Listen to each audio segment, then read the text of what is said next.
Amém, amém. Boa noite, Calvary Campo. Que a graça e a paz de Jesus Cristo seja com sua vida, com sua casa e com os seus. Eu quero convidar você a abrir a sua Bíblia na primeira epístola do apóstolo João. Primeira epístola, primeira carta do apóstolo João, capítulo 2, dando sequência hoje à nossa série que temos intitulado Clareza no Caos. 1 João, capítulo 2. Quero convidar você à leitura da palavra de Deus comigo, dos versículos 7 a 11. 1 João 2, versículos 7 a 11. Acompanhe comigo, a palavra de Deus diz assim: Amados, não lhes escrevam um mandamento novo, mas um mandamento antigo, que vocês têm desde o princípio, a mensagem que ouviram. No entanto, o que lhes escrevo é um mandamento novo, o qual é verdadeiro nele e em vocês. Pois as trevas estão se dissipando e já brilha a verdadeira luz. Quem afirma estar na luz, mas odeia seu irmão, continua nas trevas. Quem ama seu irmão permanece na luz, e nele não há causa de tropeço. Mas quem odeia seu irmão está nas trevas e anda nas trevas, não sabe para onde vai, porque as trevas o cegaram. Vamos orar? Deus, pedimos mais uma vez que fale conosco, de modo profundo, de modo particular, de modo individual, mas também, obviamente, de modo comunitário. Que a Tua boa palavra encontre abrigo nas nossas vidas, de modo que não apenas sejamos ouvintes, mas de fato pratiquemos a Tua verdade. Assim oramos no nome santo de Jesus. Amém e amém. No nosso último sermão, domingo passado, João nos mostrou que a prova final, a prova definitiva do ser cristão, resumida em uma expressão, é obediência. Se você perguntasse a João qual é o grande termômetro da fé, como sabermos se somos cristãos verdadeiros ou cristãos meramente nominais, muito provavelmente ele diria que isso é sinalizado pela nossa capacidade de obedecer a Deus, obedecer aos mandamentos, obedecer a sua palavra. Isso supera, obviamente, o conhecimento de ordem intelectual, embora seja importante, assim como supera também a experiência sensorial, embora ela seja uma realidade em nossas vidas. É claro que quando fazemos parte da jornada da fé, em Deus, na pessoa de Jesus Cristo, nós somos intelectualmente desafiados. Nosso pensamento, nossa cognição é estimulada. É claro que nós, para usar um termo bastante habitual para muitos cristãos, é claro que nós sentimos algo. Sentimos a presença de Deus, sentimos a presença do Espírito. E não há nenhum equívoco quanto, repito, a essa percepção de ordem cognitiva intelectual e essa percepção sensorial. Mas o Evangelho não está nisso apenas. Porque eu posso saber a doutrina correta e posso sentir a presença, se isso não for sinalizado em uma caminhada, como diria o Gene Peterson, de uma longa obediência na mesma direção, João diria que essa é uma caminhada nominal. E agora, nesses versículos 7 a 11, ele vai aplicar essa obediência em um contexto bastante específico, o contexto dos relacionamentos. Eu acho curiosa a maneira como João inicia a sua argumentação aqui. Olha o que ele diz, versículos 7 e 8. Amados, não lhes escrevo um mandamento novo, mas um mandamento antigo, que vocês têm desde o princípio, a mensagem que ouviram. No entanto, o que lhes escrevo é um mandamento novo. Ué, como assim?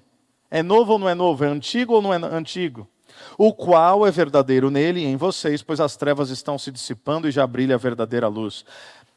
Antes de nós falarmos sobre essa dinâmica, esse paradoxo do antigo e do novo, que na verdade veremos que não há nada de paradoxal aqui, é absolutamente complementar e faz todo sentido diante do que João quer dizer. A primeira expressão que ele usa é amados. Uma outra expressão que ele usou no versículo 1 é filhinhos. Então, eu queria reforçar quem é João aqui. João é o último dos apóstolos vivo. João é um pastor em idade avançada. João é um pastorzinho, velhinho, bonitinho. João é esse homem que viveu a vida do Evangelho por muitos e muitos anos e agora tem como grande motivo de alegria para a sua própria jornada, não o seu próprio bem, mas a percepção de que o povo de Deus cresce à medida que ele se aprofunda no relacionamento com Cristo. Então, ele vai dizer coisas duras, mas de um jeito bonzinho. Ele vai falar, ó, tem gente aí que está vivendo em trevas, mas antes ele fala, amados, deixa eu falar uma coisa para vocês. Quem sabe quando eu ficar velho eu vou ser assim bonzinho, igual João, para eu continuar falando as coisas difíceis, mas de um jeito assim mais bonito. Meu professor está aqui de jiu-jitsu, e eu não iria usar essa ilustração se aqui ele não estivesse, mas eu usei no culto matinal em Maringá. Eu sou praticante de jiu-jitsu. E o fato é que, quanto mais tempo passa, e você vai vendo assim, caras bons como ele e outros, você vai percebendo que a nova escola do jiu-jitsu, ela é um negócio assim, cheio de posição. O cara tem que ser um acrobata, sabe, para fazer algumas coisas. Mas aí você volta naquilo que a turma chama de um jiu-jitsu old school, e você vê que os maiores campeões, os que alcançaram os maiores feitos, talvez falar de um cara chamado Roger Gracie, o sobrenome possivelmente você já ouviu, é o cara que fazia o básico bem feito. É o cara que pegava todo mundo em uma posição que você aprende na faixa branca. E aí depois, se eu estiver falando besteira amanhã, o Daniel me corrige lá no tatame, do jeito pior possível. Mas eu tenho percebido que como pastor, e faço aqui essa ilustração, aquilo que realmente importa não é o que de novo você vai aprendendo e aprendendo e aprendendo, e cada hora uma coisa nova. É o básico bem feito. Se você entender o fundamento, se você entender o princípio, se você entender que você não precisa fazer um malabarismo espiritual para entender as grandes e mais profundas verdades do Evangelho, mas se você entender o básico, e o que é o básico? Amar Deus e amar o próximo, você entendeu o Evangelho. Aliás, é isso que é dito na tradição sobre o apóstolo João, que ele em idade avançada, ele ia de igreja em igreja. E quando ele chegava de igreja em igreja, a tradição nos conta que ele pregava a mesma coisa. Imagine, se você está diante do último apóstolo vivo, e olha gente, semana que vem temos um preletor convidado aqui na Calvary Campo. Quem? Apóstolo João. Meu Deus, você ia se perguntar, o que esse cara vai falar? Qual é a verdade do Evangelho que ele vai nos trazer? O que ele vai trazer de novo que ainda não sabemos? Ou quem sabe...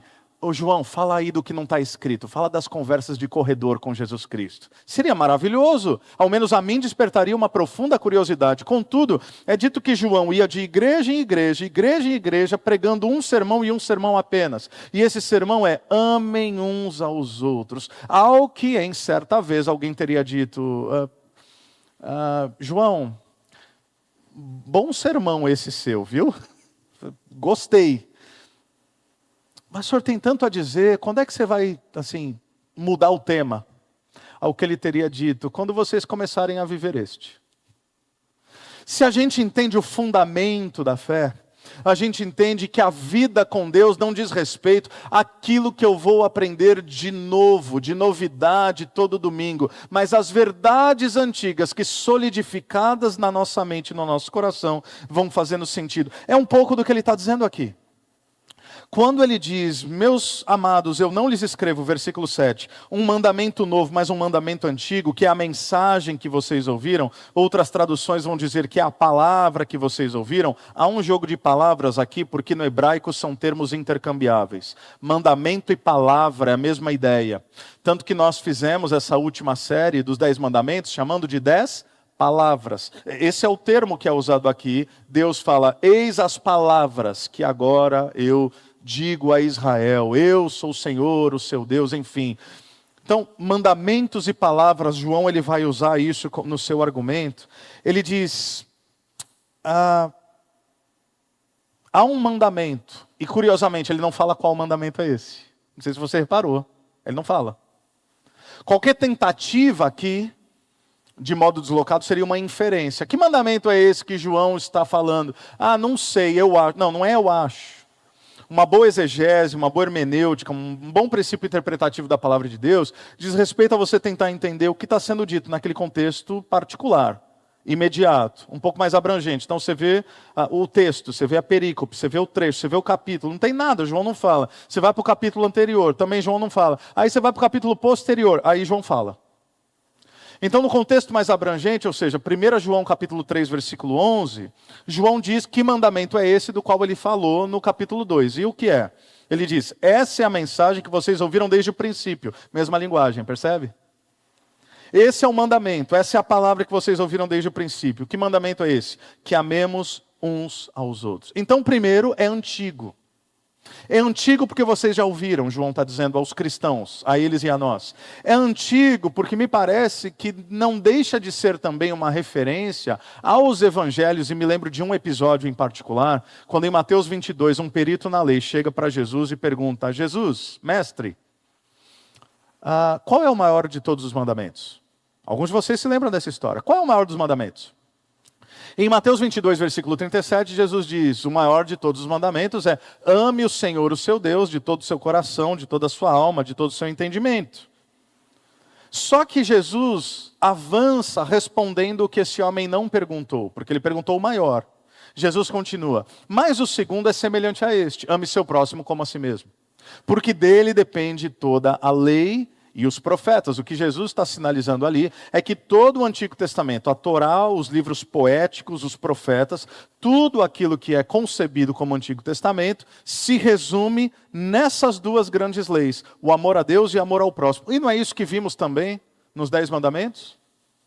Vimos que nos primeiros 4 mandamentos, eles versam sobre a nossa relação com Deus. Não terás outros deuses diante de mim.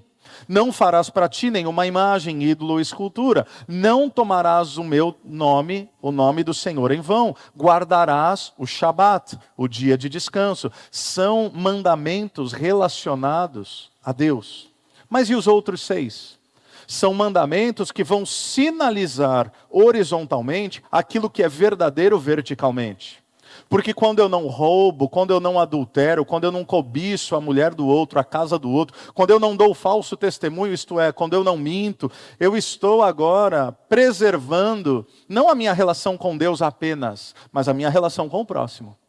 Eu não estou onerando essa relação. Então, Jesus, quando faz referência aos maiores mandamentos, ou ao resumo dos mandamentos, ele aponta lá para Êxodo. Então, está certo João afirmar, isso vem desde o princípio, isso vem desde o 2º livro da Bíblia. Isso vem desde da nação de Israel. E se você quiser trazer alguma contemporaneidade a isso, João diria, mas isso vem desde o momento em que vocês ouviram o Evangelho, então não é novo. Todo cristão sabe que o Evangelho se resume no amor a Deus e amor ao próximo. Isso está em Êxodo, isso está em Levítico, cronologicamente adequado. Contudo, ele fala, mas esse mandamento é novo. É como se ele dissesse, mas há um elemento de ineditismo nesse mandamento. Há um elemento de novidade nessa verdade que é antiga. E que elemento é esse? Também voltando aos Evangelhos, João capítulo 13, versículo 34, Jesus fala sobre isso. Porque se é verdade lá no Antigo Testamento, que eu devo amar quem me ama e odiar quem me odeia, porque essa era a tônica primária, não é isso? Olho por olho, dente por dente. Lei de Talião, retaliar, vem daí. Então essa retaliação em quem eu trato bem quem me trata bem, trato mal quem me trata mal, já é minimamente civilizatório. Eu não vou tratar mal quem me tratou bem, seria um tanto injusto. Mas o Deus de Israel, estabelecendo uma relação pactual, fala, não é só não retaliação, é amar o próximo como você ama a si mesmo. Isso já é escandaloso. Só que em João 13:34, Jesus diz, um novo mandamento lhes dou. Ué, que mandamento é esse, Jesus? Ele diz, amem-se uns aos outros. E aí você ouviria isso e fala, mas não tem nada de novo isso. Jesus complementa, como eu vos amei. Opa, isso é novo. Isso muda tudo. Porque amar o amável É humanamente compreensível, você não precisa ser cristão para tratar bem quem te trata bem. Amar o próximo como a si mesmo já é uma revolução, mas amar o outro como Cristo amou, eu ousaria dizer que isso é impossível, humanamente falando. Porque como é que Cristo ama? Aliás, essa é a mesma orientação que Paulo dá aos maridos. Maridos, amem suas esposas como Cristo amou a igreja, entregando-se por ela. Como é que eu amo o meu irmão? Morrendo. Morrendo para mim mesmo. Morrendo para o meu ego. Morrendo para o meu orgulho. Morrendo para os meus desejos egoístas. Como é que se sustenta um relacionamento, seja ele de amizade ou de conjugalidade? Como é que se sustenta, por exemplo, um matrimônio, que é esse sinal maior da relação de Deus e da igreja manifesto nas relações humanas? Estando certo o tempo todo, fazendo valer sua posição o tempo todo, inferindo sua vontade o tempo todo, pisando no outro em cima, ou pisando no outro o tempo todo? É claro que não. Um casamento, para ser minimamente sustentável, demanda perdão, demanda arrependimento, demanda reconhecimento, inclusive quando você está certo. Você sabe que lá em casa nós temos uma divisão muito clara. A Aline não está aqui, provavelmente está assistindo online, então tomara que não. Lá em casa nós temos assim, é muito claro, metade das vezes ela está certa e a outra metade eu estou errado. E vocês sabem como é que é isso. Então, pelo menos, o acordo está bem feito. Então, quando ela está certa, eu peço perdão. Quando eu estou errado, eu peço perdão. E assim a gente convive. E assim a gente vai avançando. Brincadeira à parte, ela pede perdão. Nesses 18 anos, umas 2 vezes, foi algo maravilhoso. Eu não soube nem como reagir. Então, é novo. Porque em Jesus isso ganha contornos de ineditismo. É novo porque ele é novo na sua ênfase, na sua abrangência e no seu poder. Na sua ênfase, por quê? Como eu os amei. Esse é o novo padrão. Na abrangência, porque João vai dizer que esse mandamento é novo e verdadeiro nele e em vocês. Nós já vamos falar sobre o que isso significa na prática, na vida comunitária. Mas ele é novo em algo que João não diz. Mas afirmo eu a partir da doutrina do Novo Testamento. É novo no seu poder. Por quê? Porque eu só consigo amar alguém como Cristo amou, não por mim, mas pelo poder do Espírito Santo que nos é concedido. É a única maneira. É a única maneira. É absolutamente impossível amar alguém como Cristo amou, se não for pelo amor do próprio Cristo em nós, pelo poder do seu Espírito. Amém? Então Jesus ele nos dá a capacidade aqui de compreender verdadeiramente o que é o amor, além da possibilidade real de exercermos esse amor. O mandamento pode ser antigo, mas meus irmãos, você vai concordar comigo. Toda vez que alguém ama, e ama de verdade, e ama de modo extravagante, e ama inclusive aquele que não merece ser amado, algo novo acontece. Em um mundo caído, ousar amar é uma revolução. Em um mundo que não perdoa, em um mundo de ódio, em um mundo de cobiças, em um mundo de egoísmos, amar é algo absolutamente novo. Não é interessante que o apóstolo Paulo, escrevendo a Timóteo, se não estou enganado, ele vai dizer que o sinal dos últimos dias é que o amor de muitos há de se esfriar? E ele completa: o amor de muitos se esfriará e os homens serão amantes de quem? De si mesmos. Olha que interessante. É o tempo que vivemos. Sociedade narcisista.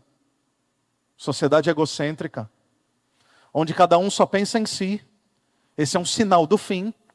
Gente incapaz de amar.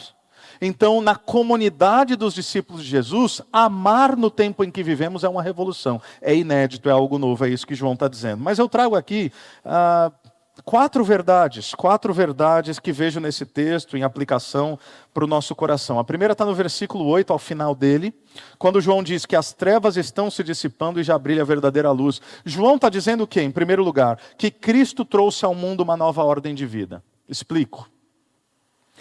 Na teologia do Novo Testamento, nós temos uma antiga ordem e uma nova ordem. A antiga ordem é o tempo antes de Cristo. A antiga ordem é a vida marcada pela lei, e mais do que isso, marcada pelo pecado e pela morte. É a incapacidade que o ser humano tem de cumprir a vontade de Deus por si mesmo. O que é essa nova ordem de vida? Essa nova ordem de vida inaugurada por Cristo, na sua encarnação, vivência, morte, ressurreição, ascensão e derramamento do Espírito, como promessa e realidade factual, porque isso acontece em Atos 2, nessa nova ordem ela já não é mais marcada, ou ela não marca mais as nossas vidas, pelo mal, pela maldade, pelo pecado e pela morte, mas pelo bem, pela bondade, pela santidade e pela vida. Então imagine você que se eu tivesse colocado um gráfico aqui, eu me arrependi de não tê-lo colocado, eu tenho um gráfico pronto sobre isso. Mas imagine dois círculos, um círculo aqui representando a antiga ordem, um círculo aqui representando a nova ordem. Sabe o que é complexo? É que eles se intercalam em alguma medida. Existe um ponto de intersecção entre esses dois círculos. É onde vivemos. É por isso que há uma luta entre nós. É por isso que nós nos identificamos com o apóstolo Paulo em Romanos 7, quando ele diz o seguinte: o bem que eu quero fazer eu não faço, o mal que eu não quero fazer esse eu faço. Miserável homem que sou, quem me livrará do corpo da morte? É por isso que nos identificamos quando o apóstolo Paulo também vai falar agora aos Efésios, capítulo 6, se não me trai a minha memória, sobre a batalha espiritual. Ele diz: revistam-se, porém, de toda a armadura de Deus, para que possam permanecer firmes contra as setas inflamadas do maligno. E aí ele desenha isso. Ele fala do capacete da salvação, da couraça da justiça, do escudo da fé, do cinturão da verdade, do calçado do evangelho da paz, da espada do espírito da oração. Ele fala que essas são as armas do cristão, porque a nossa luta não é contra a carne ou sangue, ou seja, contra outros seres humanos, mas contra principados e potestades e hordas da maldade. A nossa luta é espiritual. E a gente esquece disso. Às vezes nós damos materialidade aos nossos problemas. E humanizamos, não no sentido positivo, mas pejorativo, ou seja, nós rotulamos seres humanos como a visualização daquilo que nos causa os nossos maiores problemas. É claro que nós teremos problemas interpessoais, mas a nossa luta é de ordem espiritual e não humana. Se nós esquecermos disso, nós nos perderemos. Ou seja, o que João está dizendo? Já brilha a verdadeira luz, ou seja, é uma promessa. É uma promessa. Porque é o que os teólogos chamariam de o já, mas ainda não. Eu vivo ainda nessa carne que deseja o pecado, eu vivo nessa carne que às vezes me faz fazer o que eu não quero fazer, e quando eu fiz já não queria ter feito, e aí já foi. Você sabe do que eu estou falando. Mas nós vivemos uma novidade de vida, em uma nova dimensão de vida, que é a dimensão do reino, nas quais as virtudes do reino que hão de vir na sua plenitude e completude um dia, já podem ser experimentadas no dia de hoje. O que é o reino de Deus? A palavra diz que é um reino de paz, justiça e alegria para todos os homens. O que é a igreja? É a sinalização da justiça, da paz e da alegria para todos os homens. Em um mundo injusto, na igreja de Jesus tem que ter justiça. Em um mundo avarento, dominado pelo consumo, na igreja de Jesus tem que ter generosidade. Em um mundo odioso e que odeia, na igreja de Jesus deve ser pautada as relações pelo amor. Em um mundo preconceituoso, na igreja de Jesus em meio ao povo de Deus, o acolhimento deve ser a tônica das nossas relações. Ou seja, é uma sinalização daquilo que haverá de ser plenamente, mas que já pode ser percebido em parte. É a vida do reino. Paulo fala sobre isso em Efésios 2, quando ele diz: vocês estavam mortos em suas transgressões e pecados, nos quais costumavam viver, olha o que ele diz, quando seguiam a presente ordem deste mundo, que eu acabei de explicar. A presente ordem deste mundo, essa cultura pautada na idolatria. E o príncipe do poder do ar, o espírito que agora está atuando nos que vivem na desobediência. Então perceba, na teologia paulina, pecado é tridimensional. Pecado é o que eu faço, pecado é originado não apenas pela minha carne, pela minha natureza propensa e inclinada ao mal, mas é também pelo príncipe do poder do ar, isso é, as tentações do maligno. E isso tudo envolto em uma cultura de mal e maldade que me propicia a viver uma vida de pecado. Percebe como a coisa é mais complexa do que parece? Então, quando peco, escolho pecar, fui tentado a pecar e vivo num mundo pautado no pecado. Mas ele vai dizer, anteriormente todos nós também vivíamos entre eles. Entre eles quem? Os mortos espirituais que só sabem pecar, satisfazendo as vontades da nossa carne e seguindo os seus desejos e pensamentos, como os outros éramos por natureza merecedores da ira. Essa é a antiga ordem. Mas Colossenses 1,13 vai dizer, pois ele nos resgatou do domínio das trevas, perceba, e nos transportou para o reino do seu Filho amado. 1 Pedro 2,9, vocês, porém, são geração eleita, sacerdócio real, nação santa, povo exclusivo de Deus, para anunciar as grandezas daquele que os chamou das trevas para a sua maravilhosa luz. Ou seja, Deus mudou o nosso ambiente. Essa é a primeira coisa que João está dizendo. Mas olha o versículo 9. Quem afirma estar na luz, mas odeia seu irmão, continua nas trevas. Aliás, antes de falar o segundo ponto, um parênteses aqui. Nós somos propensos a pensar que o sentimento e a atitude antagônica ao amor é o ódio. E o ódio como sendo compreendido a desejar o mal do meu próximo. É isso, mas não apenas. O contrário de amor nem sempre é ódio, o contrário de amor é indiferença. Você quer saber quando um casamento acaba? Não é quando tem discussão. É quando um dos dois desiste de tentar. Acabou. Acabou. Ah, eu vou em tal lugar. Vai. Eu vou fazer tal coisa. Faz. Eu vou tomar tal atitude. Tome. Eu vou adquirir tal bem. Compre. Você não se importa? Não. Acabou. Acabou. Então João não está dizendo que somos réu de juízo quando queremos que alguém morra. Que ódio parece isso, né? Quero que aquela pessoa morra. Não. Há algo mais profundo e complexo. João está dizendo que vive nas trevas aquele que já matou seu irmão em seu próprio coração. Percebe a diferença? E que há de sinalizar em atitudes aquilo que já é uma definição e uma convicção interna. Já falamos sobre isso aqui em outros momentos. Fulano para mim morreu. Que expressão cruel de se usar. Por vezes humanamente compreensível, mas não biblicamente justificável.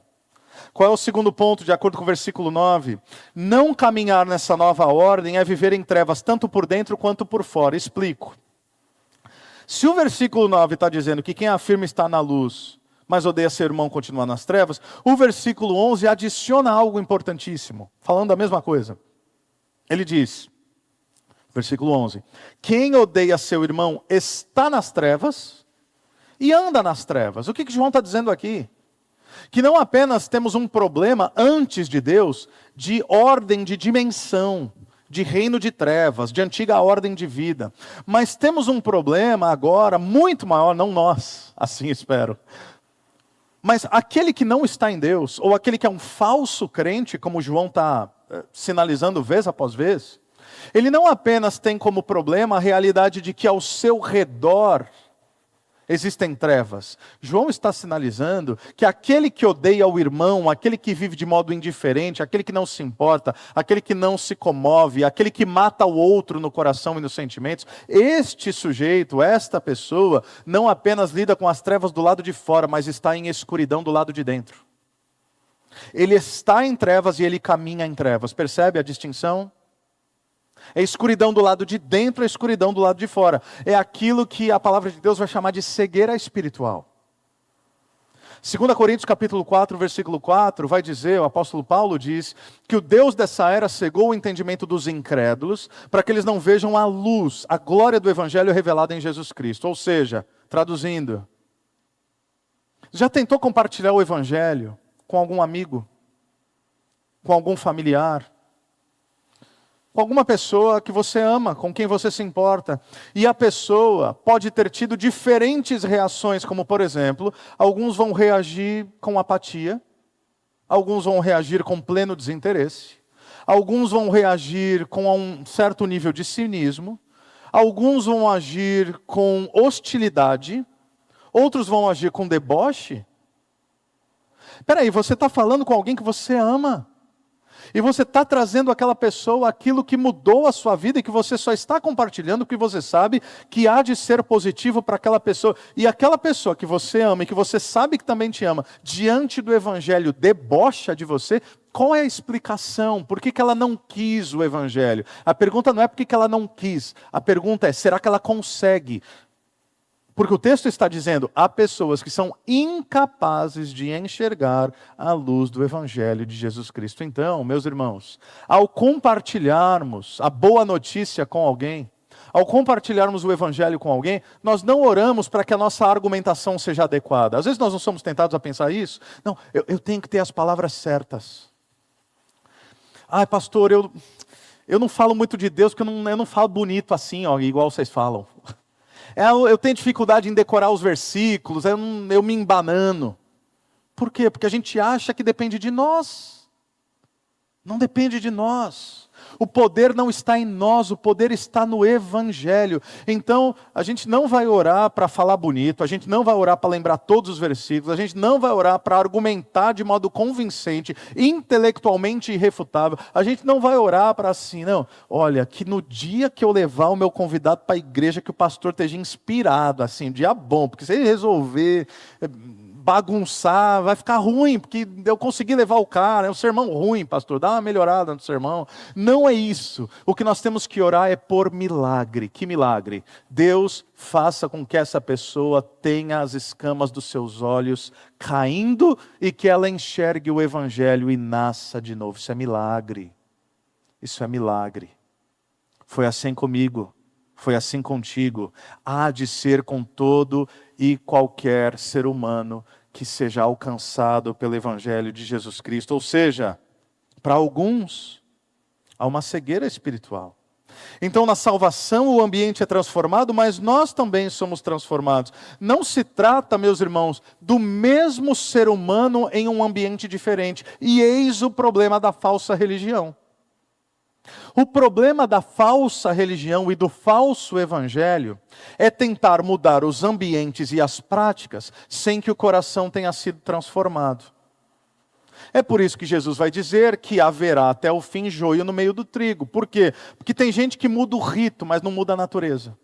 Tem gente que muda, sai da missa e vai para o culto. Sai do terreiro e vai para o culto. Sai do ateísmo e vai para o culto. Mudou o ambiente. Mas o ambiente não é capaz de mudar o coração. O coração, só Jesus Cristo, por milagre, é capaz de fazê-lo. Um coração de pedra para um coração de carne, uma pessoa dura e egoísta para uma pessoa que ama, é milagre de Jesus Cristo. É um milagre que clamamos para que Ele faça em nossas vidas todos os dias. Como de fato Ele fez. 2 Coríntios capítulo 5, versículo 17, diz: se alguém está em Cristo, é nova criatura. As coisas antigas já passaram, eis que tudo se fez novo. É o que diz a palavra de Deus. Terceiro ponto. O nosso comportamento em relação a esse amor é a prova de que pertencemos a essa nova ordem de vida. Meus irmãos, nós não somos o que dizemos ser. Nós somos o que nossas atitudes mostram que somos. Não basta professar, é um bom passo.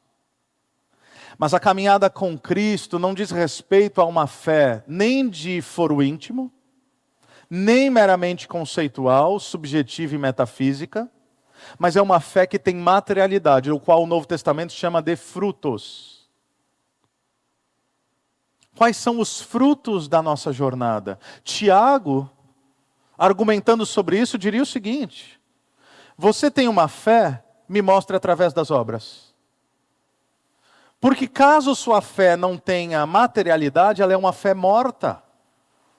Contudo, o importante não são as obras, porque é a fé apenas que pode salvar. Mas a fé é percebida não apenas como professada conceitualmente, mas como verdadeira através daquilo que se vê. Imagine você que eu, a partir desse púlpito, fizesse a seguinte declaração: meus irmãos, olha, sem falsa modéstia, assim, eu sou o ser humano mais generoso que você vai conhecer em toda a sua vida. Generoso, eu estou falando de generosidade com recursos. Aí você me pergunta: é mesmo, pastor? Sim, e como é que você se tornou essa pessoa generosa, assim? Aí eu vou falar: foi o Evangelho, mudou meu coração, me trouxe uma consciência de generosidade, até aí tudo bem. Aí você fala: tá bom, pastor, e quanto da sua receita você partilha como sinal de generosidade? Eu vou dizer: não, nada. Porque para mim generosidade é uma questão assim, mais de consciência mesmo. Não faz sentido. Como assim eu sou generoso e eu não ajudo ninguém? Como assim eu sou generoso e não contribuo com o povo de Deus? Como assim eu sou generoso e eu vejo um sujeito em necessidade diante de mim e eu tendo a capacidade de auxiliá-lo diante daquela disponibilidade, diante daquela necessidade, eu não faço absolutamente nada? A nossa igreja é uma igreja generosa. Vimos agora, há poucas semanas, em Rio Bonito, fizemos uma ação, aliás, olha que interessante, vivemos uma coisa interessante essa manhã. O Alisson me alertou para isso.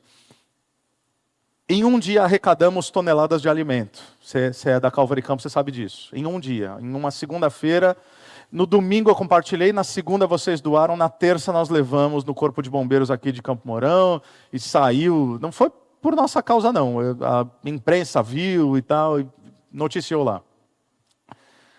E os bombeiros disseram que foi a maior doação única em alimentos até aquele momento. Pois bem, e parece que é ainda.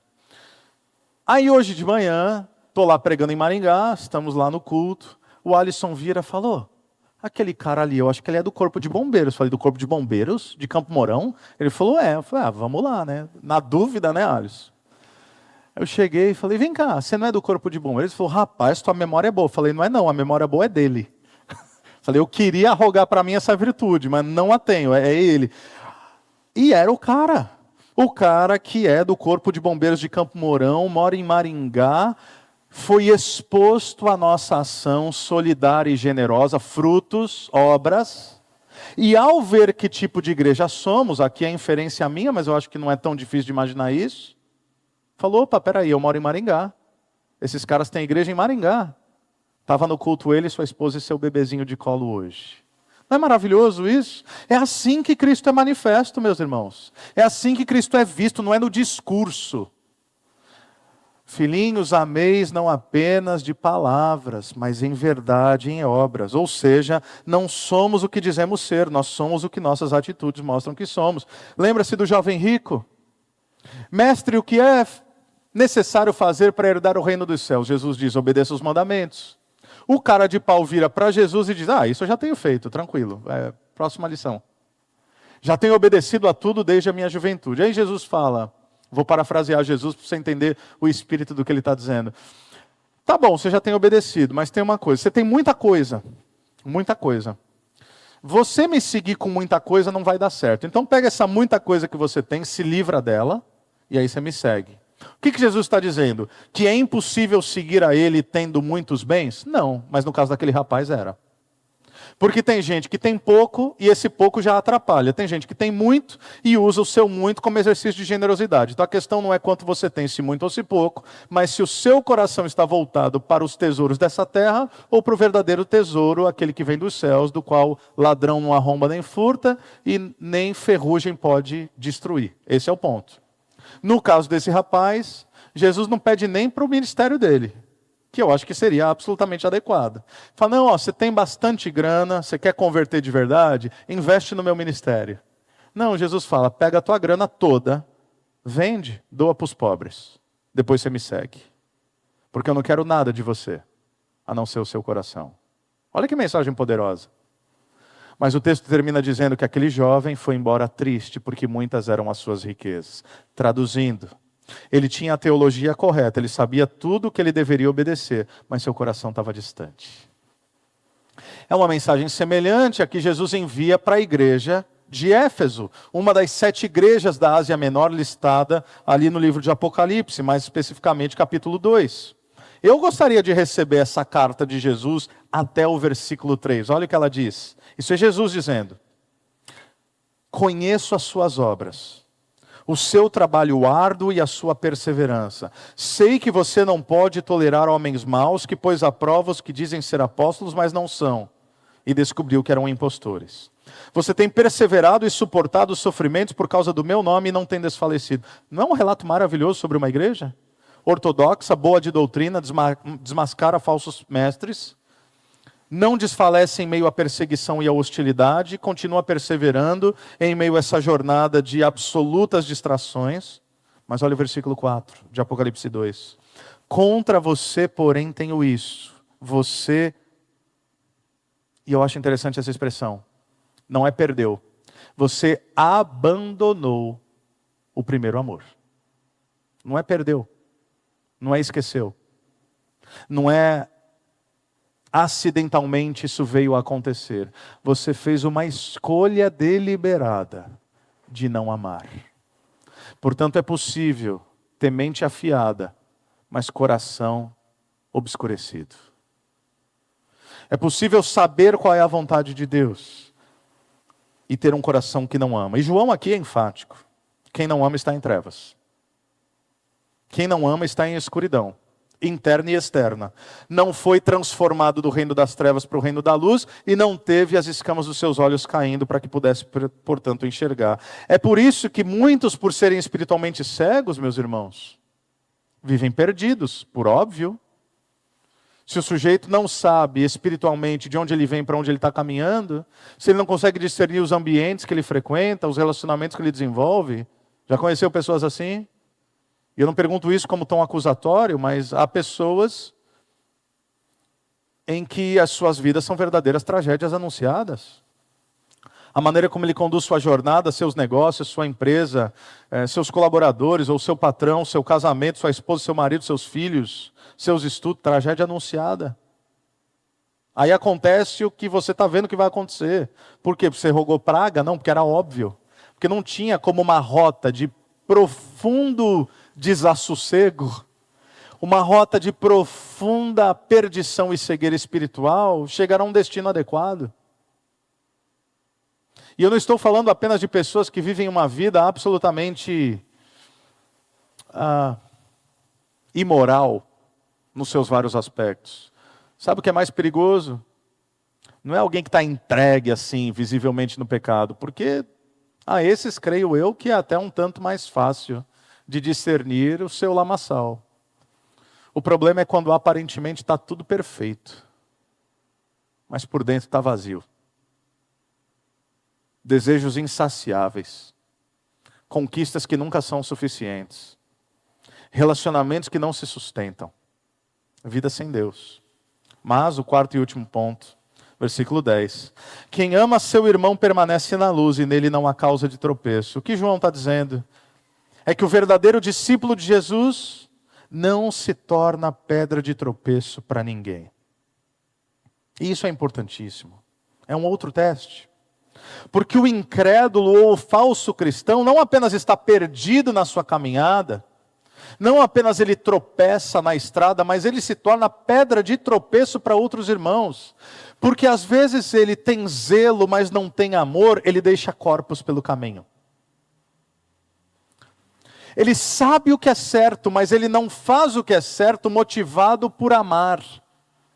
E ao fazer o que é certo, sem ser motivado pelo amar, aliás, há poucas coisas tão cruéis do que fazer o certo com a motivação errada. Há poucas coisas tão cruéis do que fazer todo certo com a motivação equivocada. Porque você vai matar pessoas. Você vai julgá-las de modo cruel. Porque afinal você faz tudo certo. Tua regra está lá em cima, tua régua está lá em cima, melhor dizendo. E quem não atinge esse patamar humanamente estabelecido por você, não serve. O que você faz? Mata no seu coração. É possível que façamos isso, mas não os discípulos de Jesus. E eu sei, os relacionamentos por vezes são difíceis, inclusive dentro da igreja, inclusive entre irmãos. Ah, mas pastor falou mal de mim, me olhou de um jeito que eu não gostei. Ah, falou de um jeito... Primeiro cresce, vamos começar do básico, cresce. Eu falei no primeiro culto, segundo, né? Primeiro Maringá, segundo aqui. Falei, se eu tivesse uma audiência apenas de homens, eu diria, vira homem, pelo amor de Deus. Deixa de ser menino, deixa de ser criança, deixa de frouxidão. Mas como eu estou diante de homens e mulheres, eu diria, cresça, amadureça, para começar. Ser traído, bem-vindo ao clube. Ser abandonado, pega a senha. Investir em alguém e ser mal interpretado no fim da jornada? Quer que eu comece? Mas nada, nenhum dissabor, nenhuma traição, nenhum abandono, nenhuma mácula, nenhuma má compreensão vai fazer com que eu, e em nome de Jesus você também, deixe de compreender o amor de Deus por nós. Porque o amor de Deus se sobrepõe inclusive às falhas daqueles que se dizem ser da parte de Deus. E ou por vezes não são, ou são discípulos de Jesus, mas pecadores como nós também tropeçam. Mas para você não se sentir tentado a pensar, eu já tentei, eu já caminhei. O Tim Keller diria que ninguém jamais suportou o que Jesus suportou por amor. Ninguém jamais amou como Jesus. Portanto, a nossa referência não são as relações horizontais, a nossa referência é o próprio Cristo. Sabe por quê? Vou te dar um exemplo e um exemplo apenas. Desde Adão, o que Deus tem dito à humanidade é: me obedeça e você terá vida. Concorda que esse é um bom resumo? Me obedeça e você terá vida. É o que ele diz a mim e a você. Mas para o seu filho, ele disse: vá ao mundo, me obedeça. E se você for fiel até o fim, eu tenho uma promessa para você. Eu vou te esmagar. Filhos, se eles obedecerem, eu vou perdoar tudo o que eles fizeram, eu vou acolhê-los, eu vou amá-los e eu vou dar vida. Mas se você for fiel ao seu chamado, eu vou te esmagar, eu vou te crucificar, eu vou te afligir. E no momento em que você mais precisar de mim, eu vou virar o rosto para você. Foi isso que Deus falou para o filho. É por isso que os evangelhos vão dizer que no momento da cruz, Jesus ele brada em alta voz, é um grito de alma. Existe algo visceral acontecendo. Na angústia física de Jesus, o que o aflige não são os cravos, não são as chicotadas, não são os açoites. A verdadeira angústia é: meu Deus, por que me desamparaste? E o pior, não apenas a percepção de que Jesus está sozinho, mas o silêncio diante do seu clamor. O céu silencia. Mas tem uma coisa. Se Deus respondesse ao questionamento de Jesus: meu Deus, por que me desamparaste? Sabe o que o pai diria? Filho, eu vou te dizer o porquê eu te desamparei.